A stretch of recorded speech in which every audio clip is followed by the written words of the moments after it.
जय Hind, Hare Krishna. So we are continuing chapter number 1 real number exercise 1.1 और आज हम सम करेंगे क्वेश्चन नंबर 6। ठीक है, सम में क्या पूछा हुआ है, explain why 7 multiply 11 multiply 13 plus 13 and 7 6 5 4 3 2 1 plus 5 are composite number. हमें प्रूफ करना है क्या ये नंबर कंपोजिट है और क्या ये भी नंबर कंपोजिट है। पहले तो कंपोजिट नंबर क्या होता है वो हम सीखते हैं। देखिए, दो टाइप के नंबर होते हैं, या तो नंबर कंपोजिट हो सकता है या तो नंबर प्राइम हो सकता है, उसके सिवा कुछ नहीं हो सकता। जैसे 2 है, अब 2 के कौन से फैक्टर होते हैं। फैक्टर का मतलब कि वो नंबर किस किस से डिवाइड हो सकता है। तो 2 किस किस से डिवाइड हो सकता है, 1 से डिवाइड हो सकता है और 2 से डिवाइड हो सकता है, और किसी से डिवाइड हो सकता है नहीं। तो जब कोई भी नंबर सिर्फ 2 नंबर से डिवाइड हो, जिसका फैक्टर सिर्फ 2 हो, तो उसे बोलेंगे प्राइम नंबर। क्या बोलेंगे उसे? Prime number. जैसे 2 प्राइम नंबर है, 3 प्राइम नंबर है, क्योंकि वो भी 1 से जाएगा और 3 से डिवाइड होगा। ठीक है, तो ये सब क्या है, प्राइम नंबर है। और जो प्राइम नंबर नहीं है ना, वो होंगे कॉम्पोजिट नंबर। ठीक है, जो प्राइम नंबर नहीं है वो क्या होंगे, कॉम्पोजिट नंबर। और कॉम्पोजिट नंबर जिनके 2 से ज्यादा फैक्टर हो, जैसे 6 है तो उसका 1 फैक्टर है, 1 से डिवाइड हो सकता है। 2 फैक्टर है, 2 से भी डिवाइड हो सकता है। 3 फैक्टर है, 3 से भी डिवाइड हो सकता है।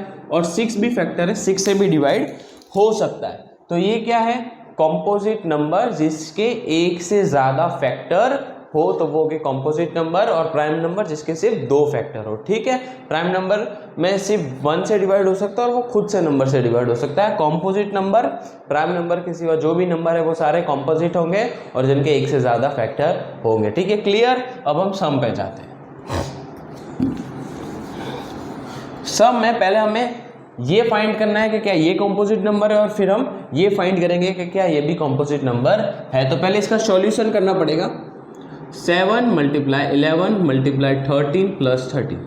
7 मल्टीप्लाई 11 कितना होता है, 77 मल्टीप्लाई 13 करो, 77 मल्टीप्लाई 13। 3 7 21, 3 7 21 और 23, 7 7 1 और ये 1001 प्लस 13। तो 1001 प्लस 13 गए तो 1014 आंसर आएगा। ओके, अब 1014 हमारा आंसर आया। अब इसको कैसे चेक करेंगे कि यह कंपोजिट नंबर है कि नहीं है।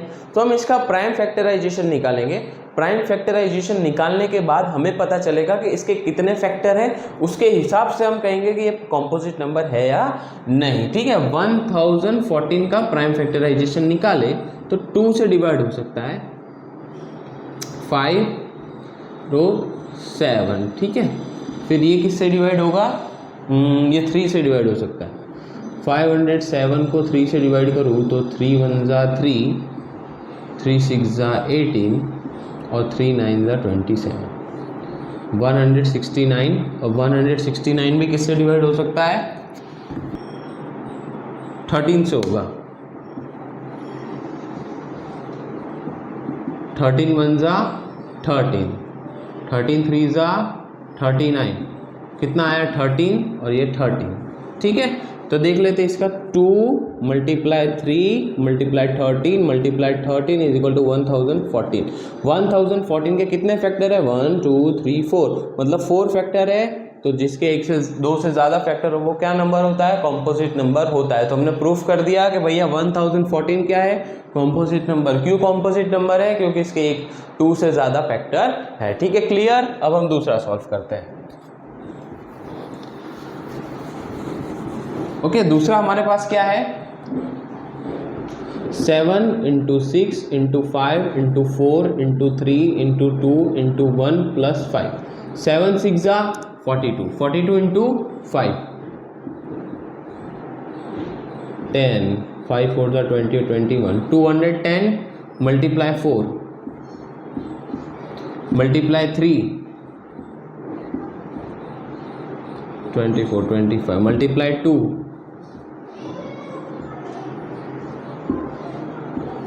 और मल्टीप्लाई 1 और प्लस 5, तो क्या आया 5045 हमारा इसका आंसर है। ठीक है, मल्टीप्लाई कैसे कर आपको पता चला ना, इसमें मिस्टेक नहीं होनी चाहिए। अगर यहाँ पे आपकी मिस्टेक हुई तो आपका सम का आंसर रॉन्ग आ जाएगा। ओके, 5045 हमारा आंसर आया। अब 5045 को हम चेक करेंगे कि क्या इसके 2 से ज्यादा फैक्टर हो सकते हैं या नहीं।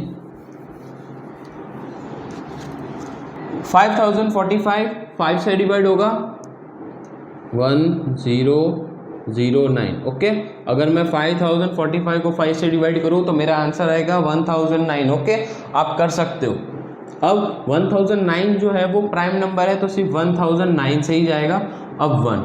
ओके, अब आप बोलोगे कि सर 5045 के सिर्फ 2 फैक्टर है, 5 इंटू 1009, तो ये तो प्राइम नंबर हुआ, ये तो कंपोजिट नंबर नहीं हुआ। बट आपको पता होना चाहिए कि जो 1 है वो सबसे डिवाइड हो सकता है। ठीक है, तो 5 और 1009 तो इसके फैक्टर है ही, इसके साथ साथ 1 भी इसका फैक्टर है। तो हमारे पास कितने फैक्टर हो गए? 1 2 3। ठीक है, तो 3 फैक्टर है, तो ये क्या हुआ? Composite number. ठीक है, अब हम करेंगे क्वेश्चन नंबर 7। अब हमारे पास क्वेश्चन नंबर 7 आ चुका है।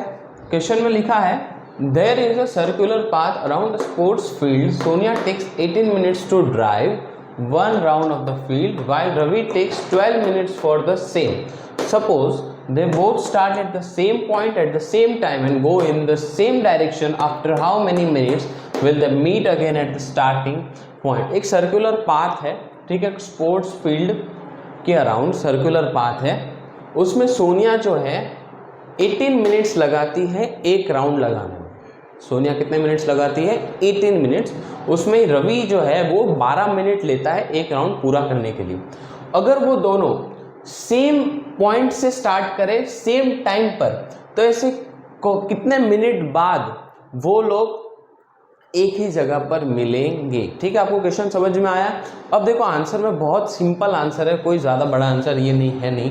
और एग्जाम में ज़्यादातर ऐसे क्वेश्चन इतने बड़े क्वेश्चन नहीं पूछ सकते वो लोग।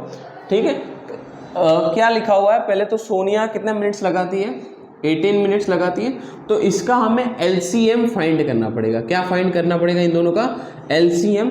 एलसीएम फाइंड करने के बाद हमें जो आंसर आएगा पता चल जाएगा कि भैया दोनों एक पॉइंट पे एक ही टाइम पे स्टार्ट करते हैं, तो इतने मिनट बाद वो दोनों उसी टाइम पे मतलब उसी पॉइंट में मिलेंगे। ओके, तो पहले तो सोनिया कितने मिनट्स लगाती है? 18 मिनट्स। तो 18 मिनट्स का हमें प्राइम फैक्टराइजेशन निकालना पड़ेगा, यू कैन सी कि एलसीएम निकालना पड़ेगा। 18 2 के टेबल से जा सकता है, 2 9 जा 18। ठीक है, ये 3 से जाएगा, 3 3 जा 9 और ये भी 3 से। ओके, अब रवि कितने मिनट लगाता है? 12 मिनट। तो ये भी 2 से जाएगा, 2 6 जा 12, ये भी 2 से और ये 3 से। ठीक है, तो सोनिया का पहले फाइंड करते हैं। सोनिया 2 इंटू 3 इंटू 3, जिसको हम 2 3/2 भी लिख सकते हैं। फिर है रवि, रवि का कितना है? 2 इंटू 2 इंटू 3, जिसको हम 2/2 और 3 भी लिख सकते हैं। अब इन दोनों का हमें क्या फाइंड करना है? एलसीएम। किसका? सोनिया का और रवि का। तो एलसीएम कैसे फाइंड करते हैं? जो कॉमन है दो चीज़ वो तो वन टाइम लिखनी है, और जो कॉमन नहीं भी है उसको भी लिखना है। ठीक है, तो अब देख लेते हैं। पहले कॉमन क्या है कि 2 2 कॉमन है तो मैं 1 टाइम लिखूंगा। ओके, फिर 3 3 कॉमन है तो उसको भी 1 टाइम लिखूंगा। फिर उसके बाद क्या है? देखो ये 2 कॉमन नहीं है क्योंकि ये दो तो कॉमन हो गया तो उसको 1 टाइम लिखा। ये कॉमन नहीं है, अकेला है, तो उसको 1 टाइम लिखो, हो गया। ये 3 3 कॉमन था, 1 टाइम लिखो। ये 3 कॉमन नहीं है तो इसको लिखो। और देखो इसका आंसर 2 3 जा 6, 6 2 जा 12, 12 3 जा 36। तो हमारा आंसर क्या है? 36। हमें क्वेश्चन क्या पूछा था? How many minutes will they take meet again? वापस से कब मिलेंगे? तो 36 मिनट्स के बाद वो लोग मिलेंगे। तो आप लिख सकते हो 36 मिनट्स विल दे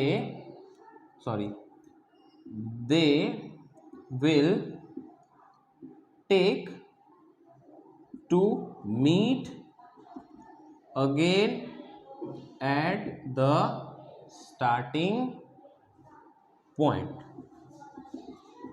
ओके, बहुत ही सिंपल क्वेश्चन था। अब हम करेंगे एक्सरसाइज 1.2। Thank you.